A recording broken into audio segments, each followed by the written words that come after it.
Hello! ఒక చిన్ని కథ వినేద్దామా? కథలోకి వెళ్ళే ముందు నా ఛానల్‌ని సబ్స్క్రైబ్ చేయని వాళ్ళు ప్లీజ్ సబ్స్క్రైబ్ చేసుకోండి.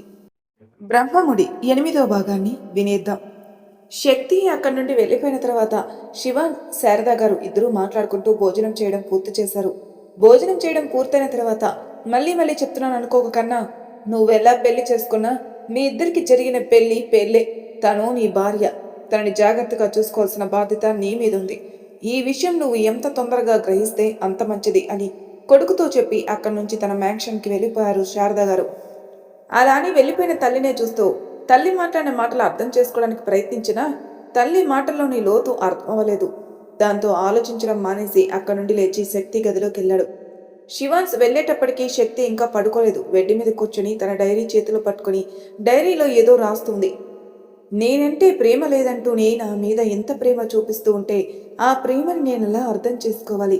నాకు తోచడం లేదు కన్నా. నా మనసులో ఉన్న ఇష్టం పెదవి దాటడం లేదు. నీ మనసులో ఏముందో నీకే అర్థం కాడలేదు.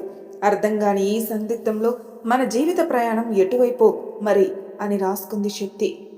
శక్తి అలా తన మదిలోని భావాల్ని పెదవి దాటిని ప్రేమని అందమైన అక్షరాలుగా మలిచి అలా డైరీలో రాసుకుంటూ ఉండగానే, ఏం చేస్తున్నావు శక్తి? ఇంకా పడుకోలేదా అంటూ ఆ గదిలోకొచ్చాడు శివాన్స్. అతను రావడం చూసిన శక్తి కంగారుగా డైరీని మూసేసి తిండి కింద దాచేసింది. శక్తి అలా కంగారు పడుతూ డైరీని దాచేయడం శివాన్స్ గమనించాడు. అయినా కూడా తనేమీ చూడలేదన్నట్టుగా పడుకోకుండా ఏం చేస్తున్నావు అంటూ శక్తి బెడ్ దగ్గరగా వచ్చి పక్కనే ఉన్న చైర్ బెడ్ దగ్గరకు లాక్కొని కూర్చున్నాడు. నిద్ర పట్టట్లేదు శివాన్స్ గారు. ఉదయం అంతా హాస్పిటల్లో పడుకునే ఉన్నాను కదా అంది శక్తి చిరునవ్వుతో.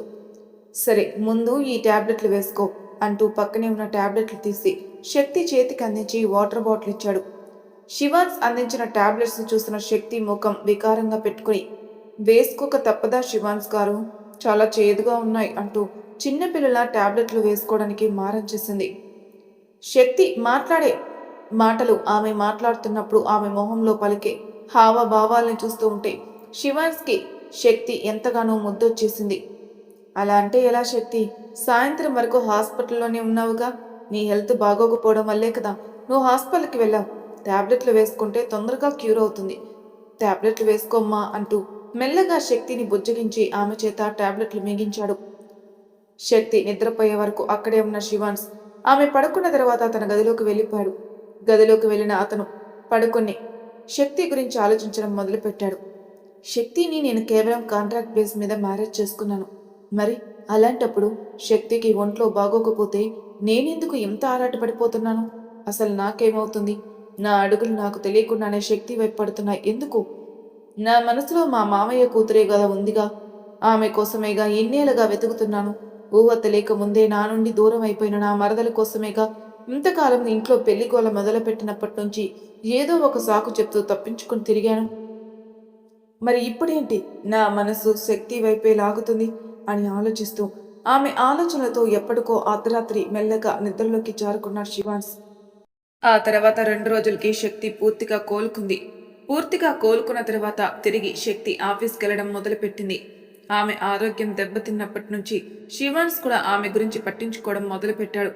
రోజు ఉదయాన్నే శక్తితో కలిసి బ్రేక్ఫాస్ట్ చేయడం, ఆఫీస్కి ఆమె లంచ్ బాక్స్ తీసుకెళ్తుందో లేదో గమనించడం, అలాగే రాత్రులు ఇంటికొచ్చిన తర్వాత శక్తితో కలిసి భోజనం చేయడం. ఆమెతో ఇదివరకట్లా అంటి ముట్టనట్టు ఉండడం కాకుండా ఆమెతో కాస్త చనువుగా మెలగడం, ఆమెని ఒక ఫ్రెండ్లా ట్రీట్ చేయడం స్టార్ట్ చేశాడు శివాన్స్. ఇంట్లో ఆమెతో ఎంత ఫ్రెండ్లీగా ఉన్నా ఆఫీస్లో మాత్రం ఆమెని తన పిఏగానే ట్రీట్ చేసేవాడు. అదేవిధంగా వారిద్దరి మధ్య ఉన్న కాంట్రాక్ట్ రిలేషన్షిప్ గురించి అతని ఆఫీస్లో ఏమాత్రం తెలియనివ్వలేదు. అందరితో పాటు శక్తి కూడా ఆఫీస్లో ఒక ఎంప్లాయ్. ఇంట్లో మాత్రం అతనికి కేవలం ఒక మంచి స్నేహితురాలు అంతే శక్తి స్థానం. ఇలా రోజులు అందంగా గడిచిపోతున్నాయి. అప్పటికే వాళ్ళ పెళ్లి జరిగి దాదాపు 3 నెలలు కావచ్చింది. ఈ 3 నెలల్లో శక్తి, శివాన్స్ పూర్తిగా మంచి స్నేహితులుగా మారిపోయారు. ఒకరికి సంబంధించిన విషయాల గురించి ఇంకొకరు మాట్లాడుకోవడం కూడా మొదలుపెట్టారు. మరోవైపు శివాన్స్ తన మరదల గురించి వెతకడం కొనసాగిస్తూనే ఉన్నాడు. ఇంకొక వైపు ఫారెన్లో ట్రీట్మెంట్ చేయించుకుంటున్న చరిత హెల్త్ స్టేటస్ గురించి ఎప్పటికప్పుడు తెలుసుకుంటూ శక్తికి తెలియజేస్తూనే ఉన్నాడు. అలాగే మధ్య మధ్యలో విమలా గారి చేత శక్తితో మాట్లాడిస్తూనే ఉన్నాడు. ఇలా రోజులు గడిచిపోతూ ఉండగా ఒకరోజు ఉన్నట్టుండి శివాన్స్ ఆఫీస్ నుంచి చాలా చిరాగ్గా ఇంటికొచ్చాడు. శివాన్స్ మూడ్ని ఏమాత్రం గమనించని శక్తి వాళ్ళ మధ్య ఉన్న చనువుతో, హాయ్ శివాన్స్ గారు, ఆఫీస్ నుంచి ఇంత ఆలస్యంగా వచ్చారేంటి? నేను మీకోసం సాయంత్రం నుండి ఎదురు చూస్తున్నాను తెలుసా అంది. సరేలేండి, ఇప్పటికే లేట్ అయిపోయింది. మీరు వెళ్ళి ముందు ఫ్రెష్ అయ్యండి. ఆనంద్ సినిమా వస్తుంది, మూవీ చూద్దాం. బయట వర్షం కూడా పడుతుంది. ఈ టైంలో ఈ మూవీ చూస్తే మైండ్ బాడీ అన్నీ చాలా రిలాక్స్గా అవుతాయి. మీకు తెలుసా, ఈ సినిమాని నేను దాదాపు 100 సార్లు చూశాను. అయినా నాకు బోర్ కొట్టదు.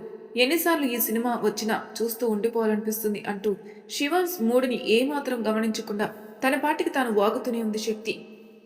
శక్తి మాటలకి చిరాకొచ్చిన శివాన్స్, ఏంటి అలా అరుస్తున్నా? చౌకోసిన మేకల అవతల వాళ్ళు ఎలా ఉన్నారు ఏంటి అనే విషయం పట్టించుకోవా? నీ పాటికి నువ్వు అలా అరుస్తూనే వెళ్తావా? అసలు నీకు ఎవరు ఇలా ఉన్నారు అర్థం కాదా అంటూ ఇరిటేట్ అయ్యాడు. అప్పుడు శివాన్స్ మొహం చూసిన శక్తి నిజంగానే దేనికో అతను చాలా ఇరిటేటింగ్గా ఫీల్ అవుతున్నాడనిపించింది. అయ్యో, సారీ శివాన్స్ గారు, నేను మీ సిచ్యువేషన్ అర్థం చేసుకోకుండా ఏదేదో వాగేశాను. చెప్పండి, ఏమైంది? ఒంట్లో బాగోలేదా? ఎందుకలా ఉన్నారు అంటూ చనువుగా శివాన్స్ నుదుటిపైన చేయి వేసి చూసింది శక్తి. అతనికి జ్వరం ఏమైనా వచ్చిందేమో అనుకుని.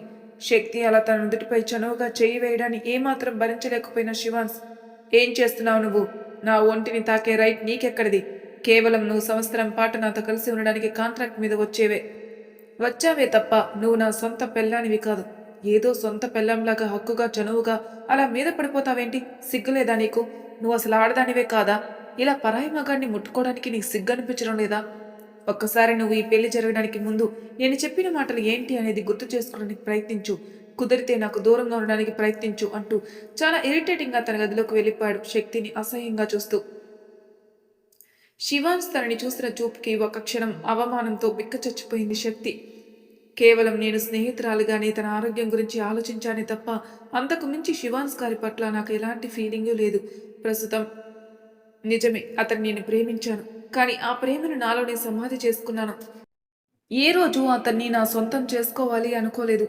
మరి ఎందుకు శివాన్స్ గారు ఇలా మాట్లాడుతున్నారు అంటూ బాధతో కన్నీళ్లు కారిస్తూ మౌనంగా సోఫాలో కూర్చొని కాంట్రాక్ట్ పేపర్ సిగ్నేచర్ చేయడానికి ముందు శివాన్స్ మాట్లాడిన మాటలు తలుచుకుంది.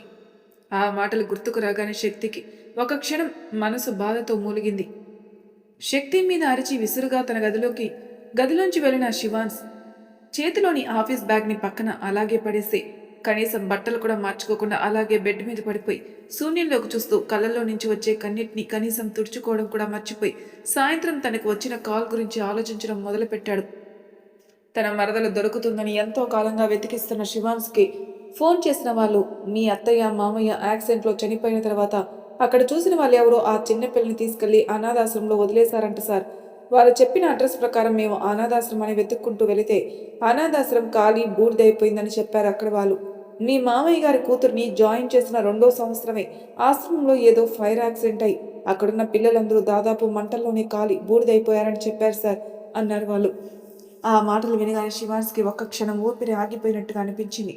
ఎన్నో ఏళ్లుగా తన మామయ్య కూతుర్ని వెతికించడం కోసం ఎంతగానో శ్రమపడ్డాడు శివాన్స్. ఇంతకాలానికి తన అన్వేషణ ఫలించి మామయ్య కూతుర్ని చేరుకోబోతున్నానని సంతోషించే లోపే ఆమె అప్పుడే చనిపోయిందనే వార్త తెలిసి ఎంతగానో కృంగిపోయాడు శివాన్స్. అదంతా గుర్తుకు రాగాని, ఎందుకు అమ్మమ్మ తాతయ్య మీరు పరువు మర్యాద అంటూ మామయ్య ప్రేమని అంగీకరించకుండా మామయ్యని ఇంట్లో నుండి గెంటేశారు? మీరే గనక ఆ రోజు అత్తయ్య మావయ్యని ఆదరించి ఉంటే వాళ్ళు మనతో క్షేమంగా ఉండేవాళ్ళు అంటూ గతాన్ని తలుచుకున్నాడు. శివాన్స్కి 4 ఏళ్ళప్పుడు సెలవులకి తన తల్లితో కలిసి తన అమ్మమ్మ తాతయ్యల ఇంటికెళ్లాడు. ప్రతి సంవత్సరం వేసవిలో తన తల్లిదండ్రులు ఇంటికి వెళ్లడం శారద గారికి అలవాటు ప్రకారమే ఆ సంవత్సరం కూడా శివాన్స్ని తీసుకుని పుట్టింటికెళ్లారు శారద గారు వేసవిలో. వేసవికాలం సాయం సంధ్యవేళ ఆరు బయట నులక మంచం మీద తాతయ్య ఒళ్ళో కబుర్లు చెబుతూ కూర్చున్నాడు శివాన్స్. అదే సమయంలో తన మేనమామ మరో అమ్మాయి ఇద్దరు కలిసి మెడలో దండలతో ఇంటి గేటు తీసుకుని లోపలికి అడుగు పెట్టారు. తాతయ్యతో కబుర్లు చెబుతూ అనుకోకుండా గేటు వైపు చూసిన శివాన్స్కి తన మామయ్య పక్కనే ఉన్న ఆవిడ ఎవరో వాళ్ళిద్దరి మెడలో దండలు ఎందుకున్నాయో ఒక క్షణం అర్థం కాలేదు.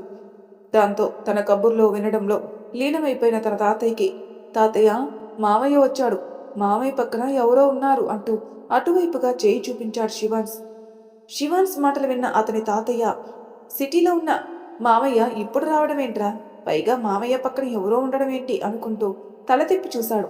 అంతే, ఒక క్షణం పట్టరానంత ఆవేశంతో ఊగిపోయాడు అతని తాతయ్య. వెంటనే శివాన్స్ని మంచం మీద కూర్చోబెట్టి ఆవేశంగా కొడుకు వద్దకెళ్ళి, గుమ్మంలో అడుగు పెట్టబోతున్న కొడుకుని రేయ్ శేఖర్ అంటూ అరిచారు ఆ పెద్దాయన. తండ్రి అరుపులు విన్న శేఖర్ గుమ్మంలోకి అడుగు పెట్టబోయేవాడు కాస్త గుమ్మం బయట ఆగిపోయి తండ్రి వైపే చూశారు. ఏంట్రా నువ్వు చేసిన పని? ఇంట్లో పెద్దవాళ్ళు చచ్చారనుకున్నావా, బతికారనుకున్నావా?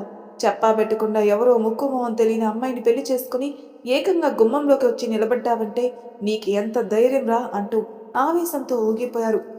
శివాన్స్ తాతయ్య అరుపులు విన్న శివాన్స్ అమ్మమ్మ గారు అలాగే శారద గారు ఇద్దరు లోపల నుండి బయటకొచ్చి గుమ్మంలో నిలబడ్డ శేఖర్ని అలాగే అతని పక్కనే నిలబడిన మరో అమ్మాయిని వాళ్ళిద్దరి మెడలో ఉన్న దండల్ని చూసి ఎంతలానో షాక్కు గురయ్యారు. రే ఏంట్రా నువ్వు ఎవరినో పెళ్లి చేసుకోవడం రావడమేంట్రా అంటూ శేఖర్ గారి తల్లి గుండెలు బాదుకుంటూ బయటకొచ్చి భర్త పక్కనే భయం భయంగా నిలబడ్డారు. రే నేను మాట్లాడుతుంటే అలా బెల్లం కొట్టిన రాయిలా నిలబడ్డావేంట్రా? నోరు విప్పి మాట్లాడు. ఇక్కడ నీ తల్లిదండ్రులం మేము చచ్చామనుకున్నామా, బ్రతికామనుకున్నావా? ఈ మాత్రం పెళ్లి మేము చేయలేమా? ఇలా పెద్దవాళ్ళు ఎవరికీ తెలియకుండా గుట్టు చప్పుడు కాకుండా దొంగతనంగా పెళ్లి చేసుకొని రావాల్సిన అవసరం నీకేమొచ్చింది?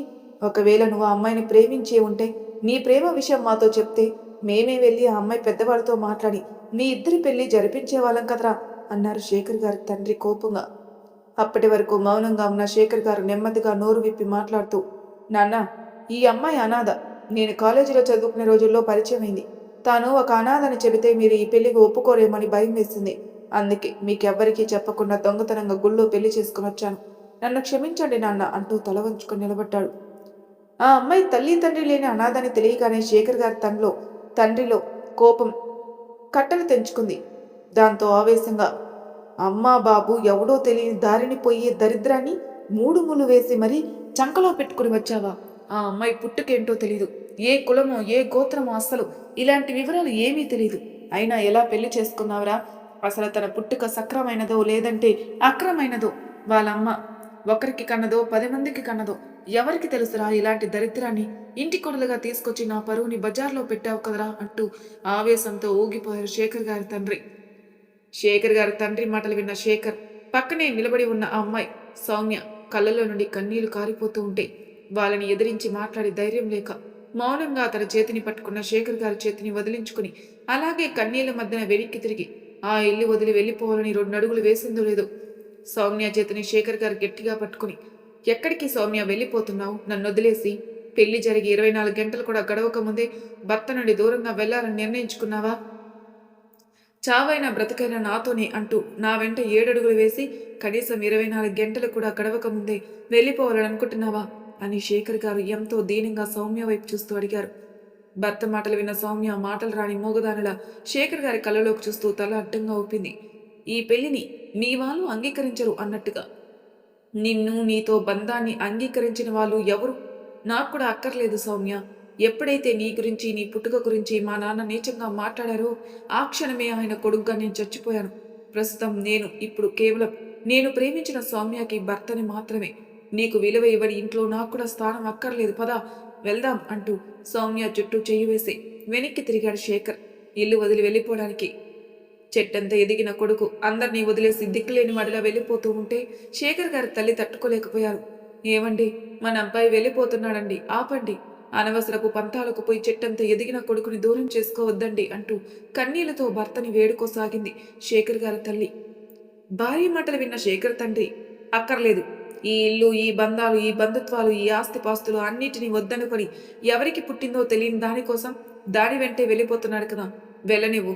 నేనిచ్చిన ఈ సకల సుఖాలన్నిటినీ వదులుకొని జానుడి పొట్ట కోసం పట్టెడన్నం సంపాదించడానికి వాడు పడే కష్టం వాడికి మన విలువేంటో తెలియజేస్తుంది అని భార్యతో చెప్తూ, శేఖర్, ఒక్క క్షణం ఈ ఇల్లు దాటి వెళ్లే ముందు బాగా ఆలోచించుకో. ఒక్కసారి ఈ ఇంటి గడప బయట కాలు పెట్టావు అంటే తిరిగి ఇంట్లో స్థానాన్ని సంపాదించుకోలేవు. అలాగే నా ఆస్తిలో చిల్లి గవ్వ కూడా నీకు దక్కదు అన్నారు కోపంగా. తండ్రి మాటలు విన్న శేఖర్ ఒక్క క్షణం వెనక్కి తిరిగి చిరునవ్వుతో తల్లిదండ్రులనే చూస్తూ, మీరిచ్చిన ఈ జన్మకి మించిన ఆస్తి మరొకటి లేదు నాన్న. నాకు ఈ ఆస్తి చాలు. మీరు సంపాదించిన దాంట్లో చిల్లి గవ్వ కూడా నాకు అక్కర్లేదు. ఈ ఆస్తిని మీకు నచ్చినట్టుగానే చేసుకోండి. మరొక విషయం, మీరు వచ్చి నన్ను బ్రతిమిలాడి ఈ ఇంటికి తీసుకొచ్చే వరకు నా అంతట నేనుగా ఈ ఇంట్లో ఎట్టి పరిస్థితుల్లోనూ కాలు పెట్టడం జరగదు. వెళ్ళొస్తాను నాన్న. నీ ఆస్తిపాస్తులు అక్కర్లేదు, కానీ ఎక్కడున్నా మీ ఆశీర్వాదాలు మాకుంటే చాలు అంటూ సౌమ్యాన్ని తీసుకుని అక్కడి నుంచి వెళ్ళిపోయారు. కొడుకు ఎవరో అనాథ అమ్మాయిని పెళ్లి చేసుకుని వచ్చి అలా సడన్గా ఇల్లు వదిలి వెళ్ళిపోవడంతో శేఖర్ గారి తల్లిదండ్రులు హృదయాలు తట్టుకోలేకపోయాయి. దాంతో ఇద్దరు జబ్బు చేసి మంచాన పడ్డారు. శేఖర్ గారు ఇల్లు వదిలి వెళ్ళిపోయిన సంవత్సరానికే శేఖర్ గారి తల్లి చనిపోతే, భార్య పోయిన 3 నెలలకే శేఖర్ గారి తండ్రి కూడా చనిపోయారు. శేఖర్ గారి తండ్రి చనిపోయే ముందు తనకున్న 100 కోట్ల ఆస్తిని తన కొడుకుకి పుట్టే పిల్లల పేరు మీద రాసి, ఒకవేళ తన కొడుకు వారసులు ఎవరూ రాని పక్షంలో మేము చనిపోయిన 25 సంవత్సరాలకి ఈ ఆస్తిపాస్తులన్నీ ట్రస్ట్ పరమైపోతాయి అంటూ వీలు రాసిపెట్టి మరీ చనిపోయారు. మరోవైపు ఇంట్లో నుండి వెళ్లిపోయిన సౌమ్య, శేఖర్లకి పెళ్ళైన 5 ఏళ్లకి ఒక ఆడపిల్ల పుట్టింది. తల్లి తండ్రి చనిపోయిన విషయం శేఖర్ గారికి తెలియలేదు. ఆడపిల్లని అపురూపంగా పెంచుకుంటూ సంతోషంగా రోజుల్ని వెల్లదీస్తున్నారు. తల్లిదండ్రులు జబ్బు పడినప్పటి నుంచి శారద గారు శేఖర్ గారి కోసం వెతికించని ఊరంటూ లేదు. దాదాపు 5 ఏళ్ల తర్వాత శారద గారి నిరీక్షణ ఫలించే శేఖర్ గారి ఆచూకీ కనుక్కోగలిగారు. శేఖర్ గారి ఆచూకీ తెలిసిన వెంటనే శారద గారి తల్లిదండ్రుల మరణ వార్త తెలియజేసి వెంటనే తనని వచ్చి కలవమంటూ శేఖర్ గారికి టెలిగ్రామ్ ఇచ్చారు. చెల్లెల ద్వారా విషయం తెలుసుకున్న శేఖర్ గారు ఉన్నపలంగా భార్యాబిడ్డలతో కలిసి చెల్లెల్ని కలవడం కోసం కారులో బయలుదేరి వస్తూ ఉంటే మధ్యలో యాక్సిడెంట్ అయింది. అలా యాక్సిడెంట్ అయినప్పుడే కారు మంటల్లో తగలబడిపోయింది. యాక్సిడెంట్ అయిన వెంటనే తమ చేతిలో ఉన్న పసిబిడ్డని బయటికి విసిరేశారు సౌమ్య గారు. ఆ పాపని బయటికి విసిరడం, కారులోని పెట్రోల్ ట్యాంక్ పేలి మంటలు రావడం ఒకేసారి జరిగిపోయాయి. కళ్ళ ముందు యాక్సిడెంట్ జరగడంతో అక్కడున్న వాళ్ళందరూ ఒక క్షణం బిక్క చచ్చిపోయారు. ఆ మరుక్షణం వాళ్ళు ఎవరు ఏంటి అనేది తెలుసుకోవాలని ఎంత ప్రయత్నించినా తెలుసుకోలేకపోయారు. దాంతో పోలీస్ కంప్లైంట్ ఇచ్చి అక్కడ దొరికిన ఆ పసిబిడ్డని పోలీసులకు సహాయంతో పక్కనే ఉన్న అనాథ శరణ్యంలో జాయిన్ చేశారు చుట్టుపక్కల వాళ్ళు. 9 ఏళ్ల శివాన్స్కి శారద గారు తన మేనమామ, మేనత్త ఇద్దరు నీకు కాబోయే పెళ్లాంతో ఇంటికి వస్తున్నట్టుగా చెప్పడంతో శివాన్స్ సంతోషానికి హద్దు లేకుండా పోయాయి. తనకి కాబోయే పెళ్లాం కోసం ఎంతో ఆశతో ఎదురు చూస్తూ గడిపాడు. అలాంటి శివాన్స్కి అత్తమామల మరణ వార్త తెలియడంతో తాను చూడాలని ఎంతగానో ఎదురు చూసిన ఆ పసిపాప కూడా చనిపోయిందని తెలిసి తట్టుకోలేకపోయాడు. కానీ శివాన్స్ మనసులో ఎక్కడో ఏదో మూల ఆ పాపకి ఏమీ కాలేదు, బ్రతికే ఉందని అప్పటినుంచి అనిపించసాగింది. దాంతో తనకి ఊహ తెలిసి తనంతట తానుగా తన పనులు చేసుకునే వయసు వచ్చిన అప్పటినుంచి ఈ రోజు వరకు తన మరదల కోసం వెతుకుతూనే ఉన్నాడు. ఉన్నట్టుండి తన మరదల ఆచూకీ తెలిసి ఆమెను చేరుకోబోతున్నాననే క్షణంలో ఆమె అప్పుడే చనిపోయిందనే వార్త విని తట్టుకోలేకపోతున్నాడు. అలా మరదలి మరణ వార్తను విని తట్టుకోలేక మంచం మీద వాలి వెక్కి వెక్కి ఏడుస్తూ కన్నీళ్ల మధ్యని అర్ధరాత్రి అప్పటికో మెల్లగా నిద్రలోకి జారుకున్నాడు శివాన్స్. మరి తర్వాయి భాగంలో ఏం జరుగుతుందో నెక్స్ట్ ఎపిసోడ్లో తెలుసుకుందాం. అంతవరకు నా ఛానల్ సబ్స్క్రైబ్ చేయని వాళ్ళు ప్లీజ్ సబ్స్క్రైబ్ చేసుకోండి, లైక్ చేసి షేర్ చేయండి, మీ అభిప్రాయాలను కామెంట్లో తెలియజేయండి. Thank you for listening.